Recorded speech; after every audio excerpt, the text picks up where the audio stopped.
না বুঝো সূত্র আমাদের বোর্ড পরীক্ষা আসবে, ফ্রি টেস্ট আসবে, টেস্টে আসবে, তো তোমাদের গতি কোশ্চেন সহগের যে কনসেপ্ট, স্যার তুমি যদি কনসেপ্ট ভালো করে না বুঝো, সূত্র না বুঝো, তাহলে তোমাকে কিন্তু কোনো অঙ্কে তুমি ভালোভাবে দিতে পারবে না। তুমি বোর্ডের অঙ্ক জাস্ট সলভ করে যাবা, বাট পরীক্ষায় হালকা তোমাকে ঘুরিয়ে দিবে, তুমি কিন্তু ধরতে পারবে না।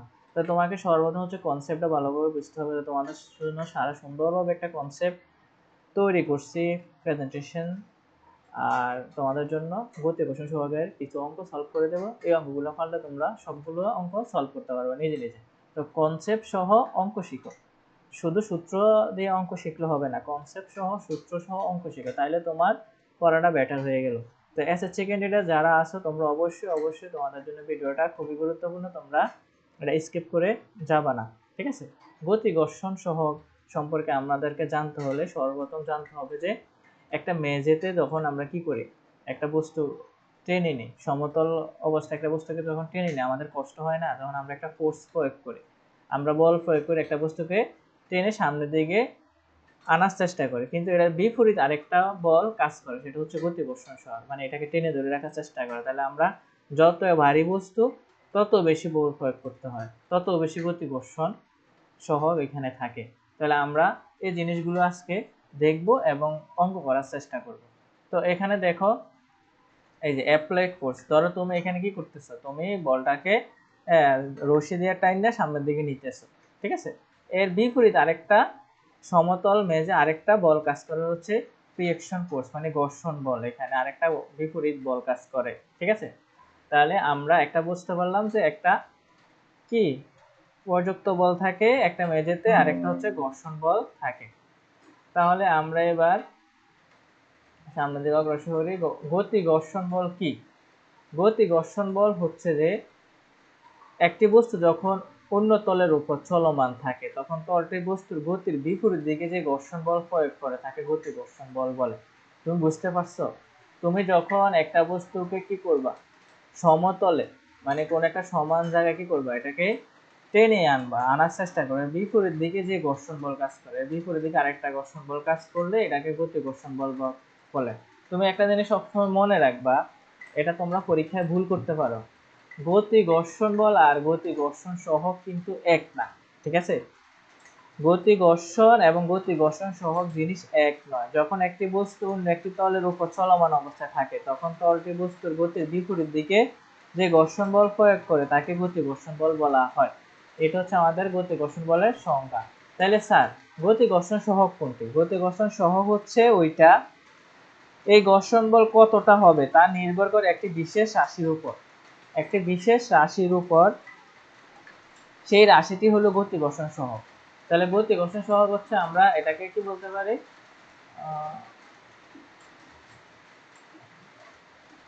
গতি ঘর্ষণ সহগকে আমরা ইউ কে বলতে পারি, কি বলতে পারি, নিউ, এটাকে আমরা নিউ বলতে পারি। গতি ঘর্ষণ সহগ হচ্ছে এটা হচ্ছে নিউ বলে, ঠিক আছে? নিউ কে, এটা হচ্ছে গতি ঘর্ষণ সহগ, এটা হচ্ছে গতি ঘর্ষণ সহগ। আর গতি ঘর্ষণ বল আর গতি ঘর্ষণ সহগ এক নয়, এটা মনে রাখবা।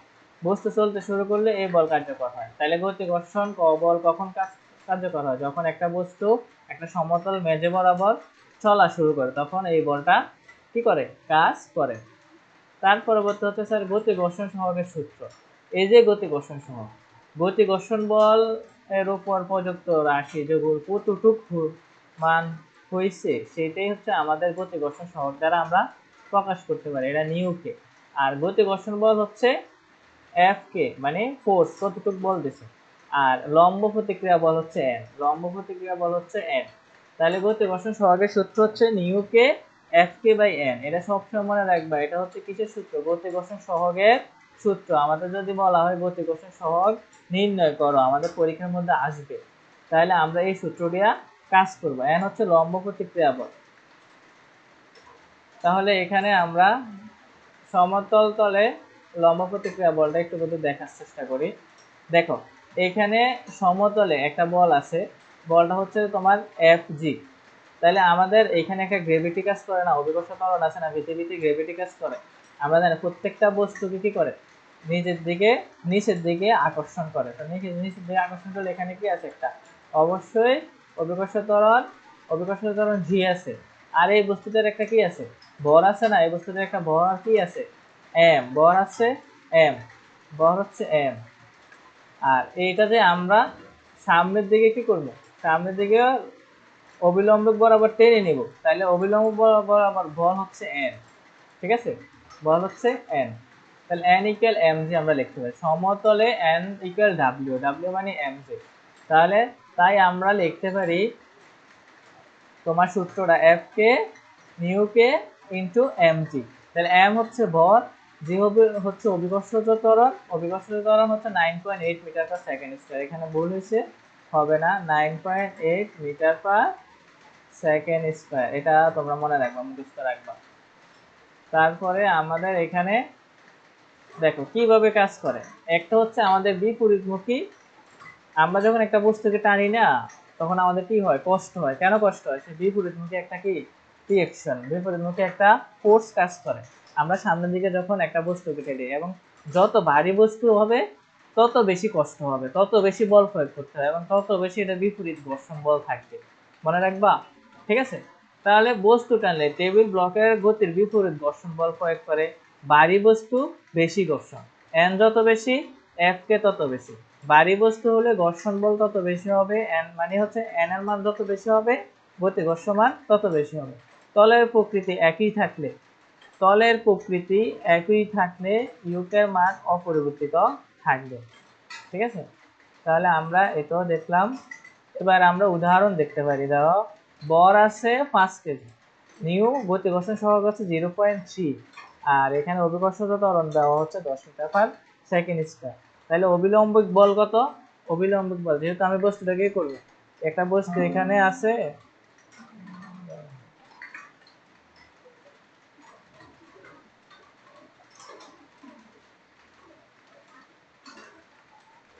একটা বস্তু এখানে আছে, ঠিক আছে, একটা বস্তু এই জায়গায় আছে, তাহলে বস্তুটাকে আমি টেনে, ধরো এই বস্তুটাকে আমি টেনে টেনে ওই দিকে নেওয়ার চেষ্টা করো। তাহলে সমতল বরাবর আমি একটা বস্তুকে টানলে এখানে একটা অবিলম্বিক বল আছে এন, অবিলম্বিক বল এন এর সূত্র হচ্ছে ডাব্লিউ, ডাব্লিউ মানে এখানে ডাব্লিউ মানে কি বলতে, এখানে এম জি আছে, কি আছে, বস্তুটার ভর আছে, আর এখানে অভিকর্ষ ত্বরণ আছে, যেহেতু বস্তুটাকে কি করবে, নিচের দিকে টানবে, নিচের দিকে কে টানে, অভিকর্ষ ত্বরণ জি টানে, তাহলে আমরা এখানে এম জি লিখতে পারি। তাহলে এন ইকুয়াল এম জি, তাহলে 5.50 নিউটন। তাহলে এখানে আমাদের গতি ঘর্ষণ বল এফ কে কত, তাহলে আমরা গতি ঘর্ষণ বলের সূত্র জানি, F k equal mu k N, mu এর মান তো আছে 0.3, গতি ঘর্ষণ সহগ তো আছে এখানে, ঠিক না, তাহলে আমাদের এখানে 15 নিউটন, এটা হচ্ছে আমাদের কারেক্টলি অ্যান্সার, এটা আমরা ক্যালকুলেশন করলে হয়ে যাবে। তার পরবর্তী আমাদের বাস্তব জীবনের উদাহরণ, সাইকেলে ব্রেকে গতি ঘর্ষণ বল থাকে, আজারহত সরানোর সময় এখানেও গতি ঘর্ষণ বল থাকে, আর গাড়ির চাকায় তো অবশ্যই থাকে গতি ঘর্ষণ বল, ঘর্ষণ বল। তো গুরুত্বপূর্ণ বৈশিষ্ট্য, নিউ এর কোনো মাত্রা নাই, এটা মাত্রাহীন, এর কোনো নির্দিষ্ট কি নাই, একক নাই, ঠিক আছে। গতির বিপরীত, গতি ঘর্ষণ সবসময় বস্তুর গতির বিপরীত দিকে ক্রিয়া করে, গতি ঘর্ষণ সবসময় গতির বিপরীত, তুমি যদি এটা সামনের দিকে টানো এটা তোমার পিছনের দিকে ট্রেনে ধরার চেষ্টা করবে, ঠিক আছে। আর এটা স্থির, আর একটা হচ্ছে গিয়ে তোমার হচ্ছে গতিশীল। স্থির ঘর্ষণ সহগ সর্বদা গতি ঘর্ষণ সহগের চেয়ে বেশি থাকে। চালু করা বনাম চলমান রাখা, বস্তুকে চালু করতে হলে বেশি বল লাগে, আর চলতে থাকলে কম বল লাগে, ঠিক আছে, একটা বস্তুকে চালু করতে বেশি বল লাগবে স্বাভাবিক।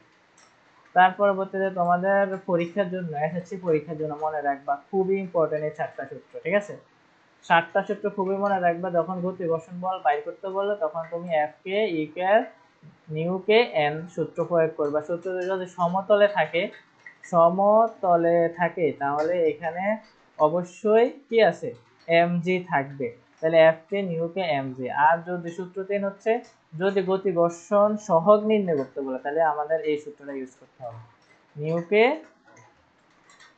তোমার হচ্ছে এফ কে বাই এন, এই সূত্রটা দিয়ে তোমাদের বোর্ড পরীক্ষায় অ্যাভেলেবল অঙ্ক আসে, আমরা এবার সেই অঙ্কগুলা করার চেষ্টা করো, তোমাদেরকে বুঝিয়ে দিব। তোমরা অবশ্যই ভালোভাবে পরীক্ষার মধ্যে তোমরা নিজে নিজে ম্যাথ সলভ করতে পারো। ফিজিক্স মানে হচ্ছে যে স্যার তোমাকে সূত্র এবং কনসেপ্ট মনে রাখতে হবে, সূত্র কনসেপ্ট যদি তুমি না পারো তাহলে তুমি কোনো অঙ্ক পারবে না, শুধু মুখস্থ বোর্ডের অঙ্ক করলে হবে না।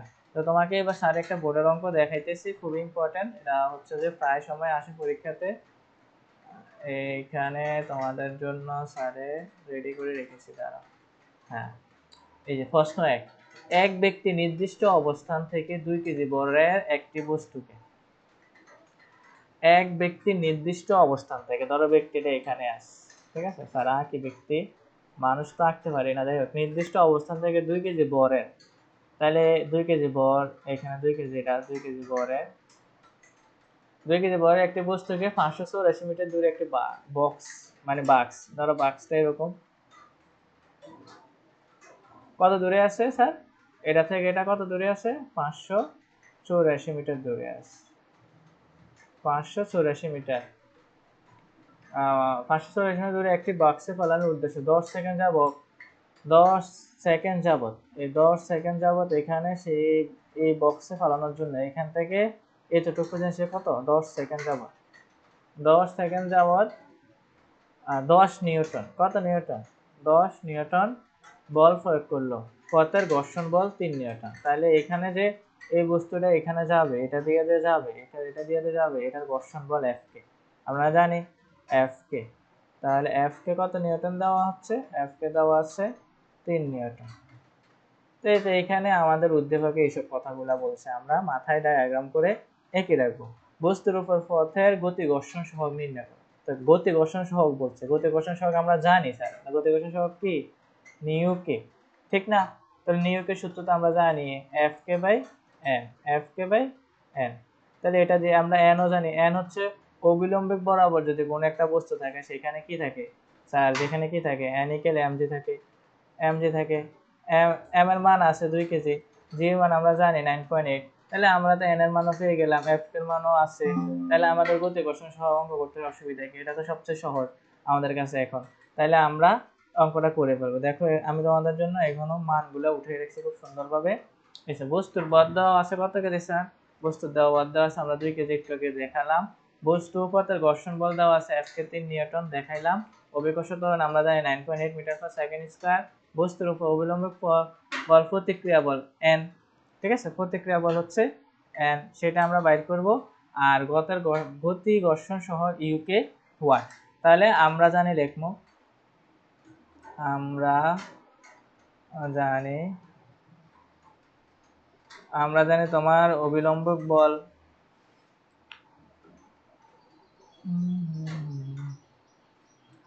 অবিলম্বিক প্রতিক্রিয়া বল লিখলে হবে, ঠিক আছে, অবিলম্বিক প্রতিক্রিয়া বল, অবিলম্বিক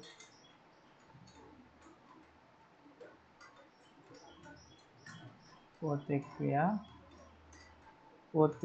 বল,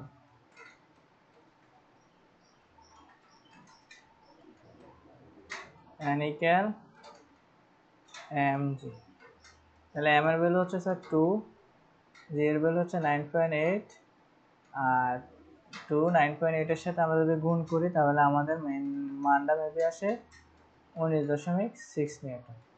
এবার গতি ঘর্ষণ সহগ, অতএব গতি ঘর্ষণ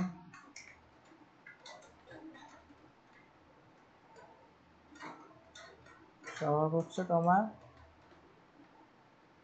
ইউকে সমান F K by N, F K by N, তো মান বসাই দাও, এফ কে এর মান তো আমাদের জানাই আছে 3 নিউটন, আর এটা হচ্ছে 19.6, তাহলে আমরা যদি এটা ক্যালকুলেশন করি আমাদের মান মেবি আসে 0.153, এটার কোনো একক নাই, এটি হচ্ছে আমাদের অ্যান্সার। তো তোমাদের কাছে কি কঠিন লাগলো? অবশ্যই আমার মনে হয় না তোমাদের কাছে কঠিন লাগলো এই অঙ্কটা, কারণ আমরা কনসেপ্টটা ভালো করে বুঝিয়ে দিয়েছি। তার পরবর্তীতে আমাদের গ নাম্বারে কি বলছে, গ নাম্বারে বলছে কি ওই ব্যক্তির উদ্দেশ্য সফল হবে কিনা গাণিতিকভাবে বিশ্লেষণ করে মতামত দাও। তাহলে ফেলানোর উদ্দেশ্যে 10 সেকেন্ড 10 নিউটন বল প্রয়োগ করলো, তাহলে এই যে বস্তুটা, এখানে যে বস্তুটা আমরা দেখতেছি এটাকে সে কি করলো 10 সেকেন্ড যাবত 10 নিউটন বল প্রয়োগ করেছে 584 মিটার দূরে একটা বক্সে পালানোর জন্য, ঠিক আছে, সে এই বক্সের ভিতরে যায় পড়বে কিনা আমরা দেখবো। তাহলে সে কতটুক পথ অতিক্রম করতে পারে, যে এখানে তোমার হচ্ছে সময় আছে, বল আছে, তারপরে তোমার দূরত্ব আছে, ডিস্টেন্স আছে, হ্যাঁ, তো এইগুলো সব মানগুলো আমরা ইউজ করব, মানগুলো ইউজ করে আমরা অঙ্ক করার চেষ্টা করব, কোন কোন ফর্মুলা ইউজ করা লাগবে তখন আমরা ইউজ করবো। এখন আমাদের প্রথম টার্গেট হচ্ছে যে ফিজিক্সে আমার কাছে কি কি মান আছে, আমি মানগুলা উঠাইয়া তারপর হচ্ছে যে সূত্র বসানোর চেষ্টা করবো, ঠিক আছে। তো স্যারে হচ্ছে যে তোমাদের জন্য মানগুলা লিখে রাখছে আগে ভাগে। তো আদিবেগ প্রথম অবস্থা, যেহেতু দুই মানে বস্তুটার কাছে, ব্যক্তির কাছে 2 কেজি বড় একটা কি ছিল, বস্তু ছিল, তাহলে সে প্রথম অবস্থায় কি আদিবেগ 0 ছিল, ঠিক আছে, আদিবেগ 0 মিটার পার সেকেন্ড ছিল।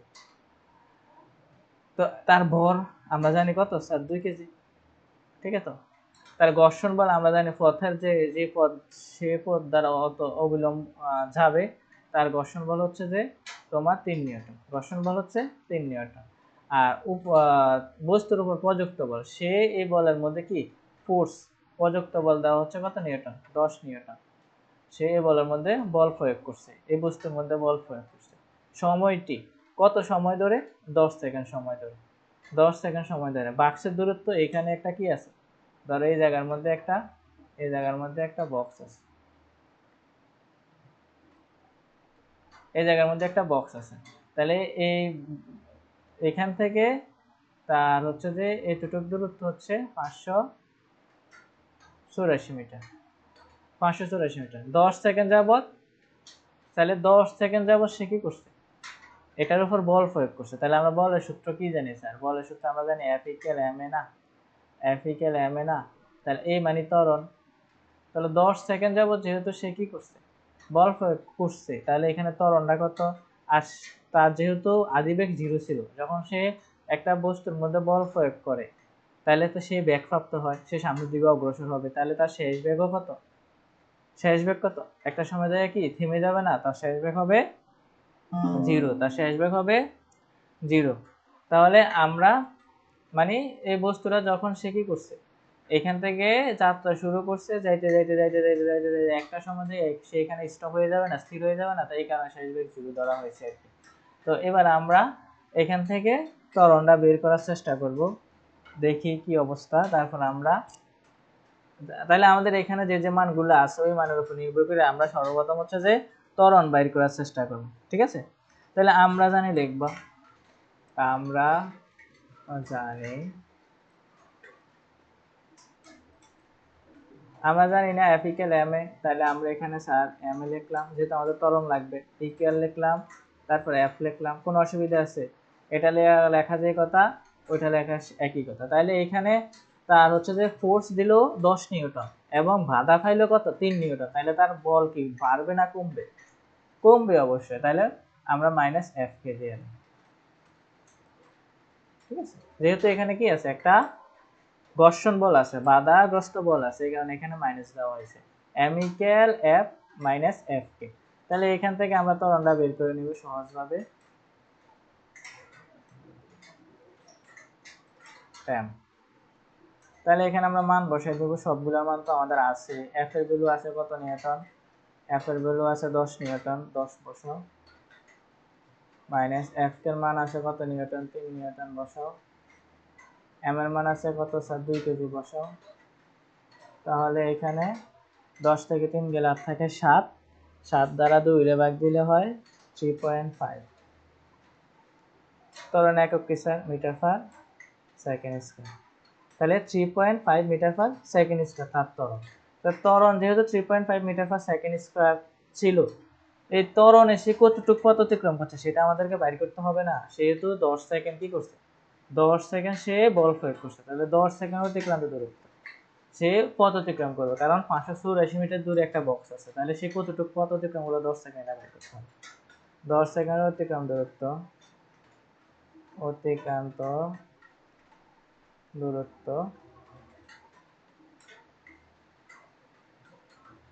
তোমার এস, তাহলে আমরা অতিক্রান্ত দূরত্ব সূত্র জানি ইউটি প্লাস হাফ ইটি স্কয়ার।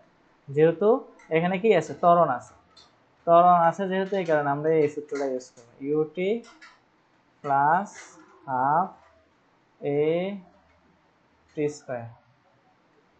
তাহলে এখানে তো আদিবেগ 0, তাহলে এখানে হাফ থাকবে, এর ভ্যালু বসাই দিই 3.5, আর টির ভ্যালু হচ্ছে 10 স্কয়ার। তাহলে 10 10 100, আর হচ্ছে যে 100 দ্বারা 2 রে ভাগ দিলে হয় 50, 50 দ্বারা 3.5 রে গুণ দিলে তোমার মেবি মানটা হবে তোমার মেবি মান হবে 175 মিটার। 175 মিটার, ঠিক আছে, ক্যালকুলেটারে চাপ দিলে 175 মিটার আসবে। তো এতটুকু আমরা মোটামুটি হয়তো ক্লিয়ার হয়েছে। 10 সেকেন্ড যাবত সে 175 মিটার পথ অতিক্রম করবে। এবার 10 সেকেন্ড পর তার বেগ অবশ্যই 10 সেকেন্ড পরের বেগ তো অবশ্যই থাকবে। 175 মিটার পথ অতিক্রম করার পরবর্তীতে সে আদি বেগ থেকে যাত্রা শুরু করে তার একটা বেগ উৎপন্ন হয়েছে না, তাহলে আমরা ওই বেগটারে বি প্রাইম ধরে নিই। 10 সেকেন্ড পরের বস্তুটার বেগ হচ্ছে বি প্রাইম ধরে আমরা অঙ্কটা করার চেষ্টা করব, ঠিক আছে। যেহেতু সে কি তোমার পথের ঘর্ষণ বল ছিল কত, 3 নিউটন, প্রযুক্ত বল শেষ, প্রযুক্ত বল সহ মাত্র সে 175 মিটার গেছে। তার পরবর্তীতে সে কতটুকু পথ অতিক্রম করে সেটা আমরা এখন দেখবো, ঠিক আছে। তো স্যার আরেকটা পিডিএফ নিতেছি। তার পরবর্তীতে আমরা লিখতে পারি 10 সেকেন্ড পর বস্তুটির উপর প্রযুক্ত বল বন্ধ করা হলো। বস্তুর উপর প্রযুক্ত বল বন্ধ হয়ে যায়। বস্তুর উপর প্রযুক্ত বল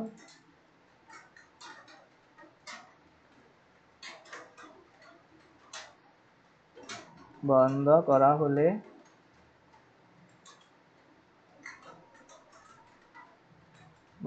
হলে ধরে এরপর বস্তুটি এই মন্দনে চলে, তার বেগ আস্তে আস্তে কমতে থাকবে না, তারপর বস্তুটি মন্দনে চলে। যেহেতু বেগ কমে, বেগ বৃদ্ধির হারকে ত্বরণ বলে, বেগ হারের হ্রাসকে মন্দন বলে, ঠিক আছে।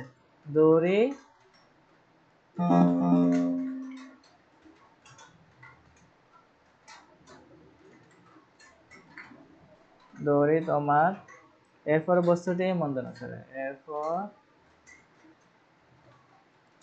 বস্তু এ প্রাইম মন্দন, ঠিক আছে। এ প্রাইম মানে মন্দন, হ্যাঁ চলে, ক্লিয়ার। তারপরে স্যার আমাদের আবার বলের সূত্র আমরা জানি, ঠিক আছে। প্রযুক্ত বল তো শেষ, তো প্রযুক্ত বল হচ্ছে এফ, এফ আমরা ধরার দরকার নাই, তাহলে আমরা অতএব এম ইকুয়াল এফ কে লিখতে পারি। তাহলে এখানে আমাদের এ প্রাইম রাখলাম এদিকে, তারপরে তোমার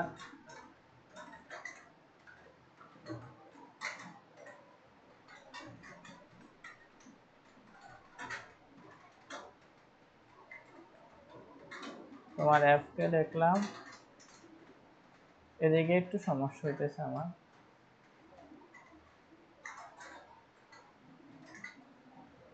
আল্লাহ,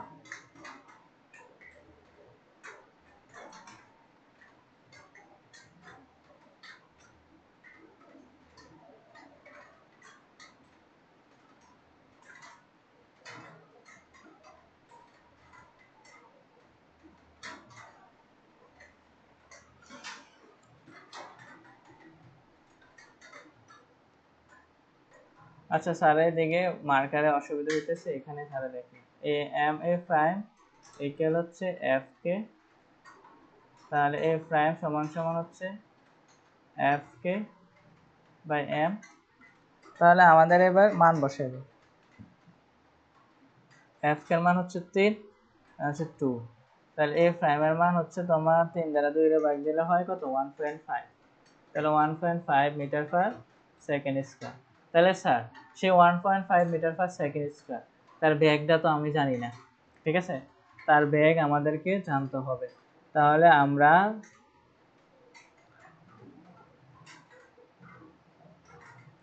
তাহলে তোমার হচ্ছে যে বেগ সম্পর্কেও জানি না, এবং হচ্ছে যে 1.5 মিটার পার সেকেন্ড স্কয়ার সে এই মন্দনে কতটুকু পথ অতিক্রম করছে সেটাও আমরা জানি না।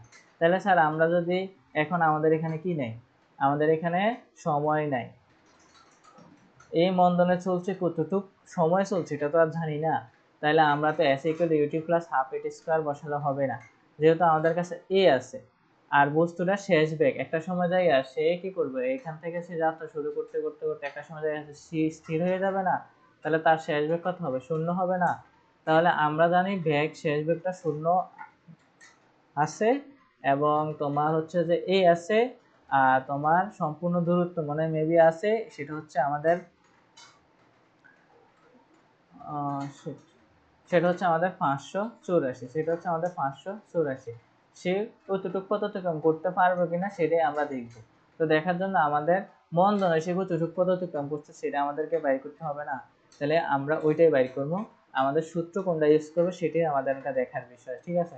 তাহলে দেখো এখানে বি আছে, এ আছে, তাহলে আমরা একটা সূত্র জানি, ইউ আছে, আদি অবস্থায় তার বেগ হচ্ছে 0 ছিল, তাহলে আমরা একটা সূত্র জানি বি স্কয়ার ইকুয়াল এ স্কয়ার মাইনাস 2as, যেহেতু মন্দনে আছে, মন্দনা থাকতে মাইনাস হবে, আর যদি সে মন্দনা না থাকতো তাহলে এই সূত্রটা প্লাসের হতো।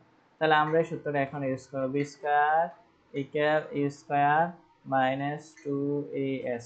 তো স্যার এখানে B square square plus 2as হওয়ার কথা না, তো এখানে প্লাস না হয়ে মাইনাস কেন হয়েছে? আবার বলি, এটা মন্দনে ছিল, মন্দন হচ্ছে যে মান কমে যাওয়া, আর কমে যাওয়া মানে মাইনাস হওয়া।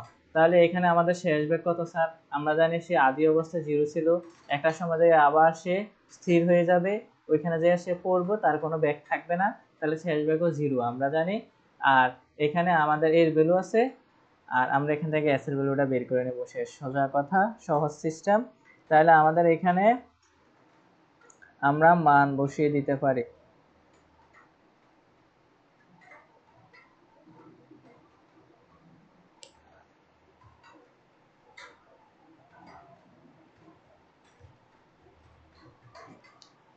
মান বসিয়ে দিতে পারি, তাহলে আমাদের তো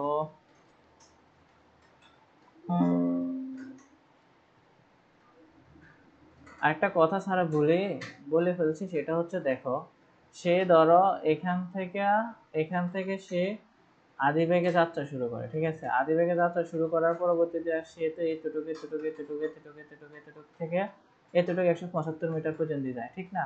তাহলে এইখান থেকে তার একটা বেগ আছে না, এখান থেকে তার একটা আদিবেগ আছে না, এইখান থেকে সে আদিবেগে আবার যাত্রা শুরু করে, শেষ বেগ হয় 0। তাহলে এই আদিবেগটা আমাদেরকে বাইর করতে হবে, ঠিক আছে, 10 সেকেন্ড সময়। তাহলে আদিবেগটা আমরা বাইর করার জন্য এই সূত্রটা ইউজ করি, বি ইকুয়াল ইউ প্লাস এটি। তাহলে আমরা আদিবেগ তো জানি 0, তাহলে আমরা এটা বসালাম, বসানোর দরকার না, এর ভ্যালু আমরা জানি কত, ওইটার মধ্যে আমরা বের করছি এর ভ্যালুটা কত বের করছি স্যার, এর ভ্যালুটা আমরা বাইর করছি, এর ভ্যালুটা বাইর 3.5।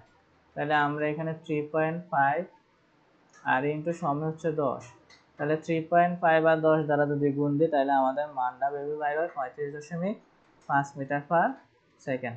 তাহলে সে 35.5 মিটার পার সেকেন্ড বেগে কতটুকু পথ অতিক্রম করে? 175 মিটার পথ অতিক্রম করে, ঠিক আছে।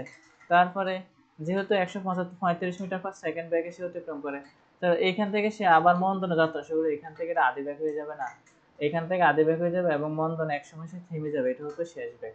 তাহলে আমরা এখানে আদিবেগ ধরে নেব এটাকে, তো আদিবেগ ধরে আমরা অঙ্কটা করার চেষ্টা করব।